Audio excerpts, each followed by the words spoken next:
काम लेके बच्चों। ठीक है, हमारे पास ये सवाल है, इस सवाल में हमें ये आइडेंटिफाई करना है कि बताएं इनमें कौन सी स्टेटमेंट है जो ऑर्डर दिया गया है वो स्टेटमेंट को फुलफिल नहीं कर रहा। ठीक है, मतलब क्या है, पहली स्टेटमेंट ये है कि हम कह रहे हैं कि यहाँ पे इलेक्ट्रोनेगेटिविटी का ऑर्डर दिया गया है।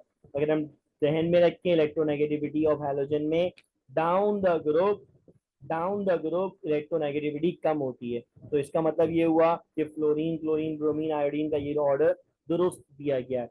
हमें क्या करना है, नॉट अकॉर्डेंस वाला ऑप्शन देखना है। तो ये वाला ऑप्शन तो दुरुस्त है, दुरुस्त नहीं देखना है, हमें गलत वाला देखना है।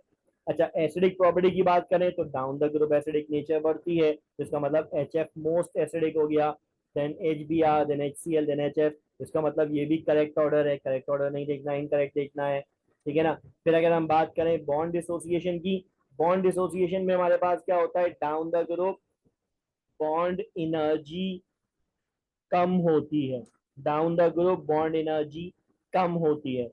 इसका मतलब ये होना चाहिए कि फ्लोरीन की बॉन्ड एनर्जी सबसे ज्यादा और आयोडीन की सबसे कम, तो ये ज्यादा और कम ये आना चाहिए। लेकिन बच्चों यहाँ हैलोजन में एक अनयूजुअल फिनोमेना होता है, और वो क्या है, वो ये है कि फ्लोरीन की दूसरे फ्लोरीन से लोन पेयर की वजह से रिपल्जन होती है। इस रिपल्जन की वजह से ये बॉन्ड मजबूत होने के बजाय वीक हो जाता है। जिसका मतलब क्या हुआ, इसका मतलब ये हुआ कि बॉन्ड एनर्जी फ्लोरीन की कम है एज कंपेयर टू क्लोरीन। यहाँ क्या देखा हुआ है, क्लोरीन ज्यादा बॉन्ड एनर्जी रखता है, बॉन्ड तोड़ने के लिए ज्यादा तवानाई चाहिए एज कंपेयर टू क्लोरीन। लेकिन एक्चुअल में क्या है, एक्चुअल में ये है कि बॉन्ड एनर्जी क्लोरीन की ज्यादा है, फिर ब्रोमीन की है, फिर फ्लोरीन की है और आयोडीन की है। ये जो अनयूजुअल फिनोमेना है, ये क्यों है, क्योंकि जब एडजेसेंट एटम की, जब विसिनल एटम लोन पेयर रखते हैं तो उनमें रिपल्जन होती है। रिपल्जन की वजह से बॉन्ड वीक हो जाता है, वीक होने की वजह से बॉन्ड एनर्जी कम हो जाती है।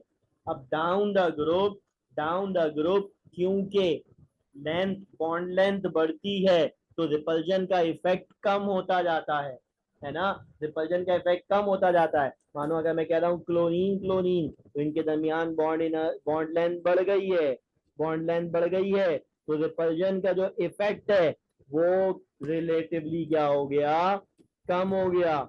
जब रिलेटिवली रिपल्जन का इफेक्ट कम हो गया तो इसको ज्यादा दवानाई चाहिए बॉन्ड तोड़ने के लिए। तो ये वाली स्टेटमेंट ऐसी है जो कि अकॉर्डेंस नहीं है। ऑक्सीडाइजिंग एजेंट की, ऑक्सीडाइजिंग पावर की बात करें, डाउन द ग्रुप हैलोजन की ऑक्सीडाइजिंग नेचर में कमी आती है ना, डाउन द ग्रुप हैलोजन की ऑक्सीडाइजिंग नेचर में क्या होता है, कमी आती है। रिड्यूसिंग नेचर बढ़ती है, ऑक्सीडाइजिंग नेचर कम होती है हैलोजन की। ठीक है, तमाम नॉन मेटल में बच्चों यही बात है, तमाम नॉन मेटल में यही बात है, सिर्फ हैलोजन अकेला नहीं है, तमाम नॉन मेटल में यही बात है। ठीक है, थैंक यू वेरी मच।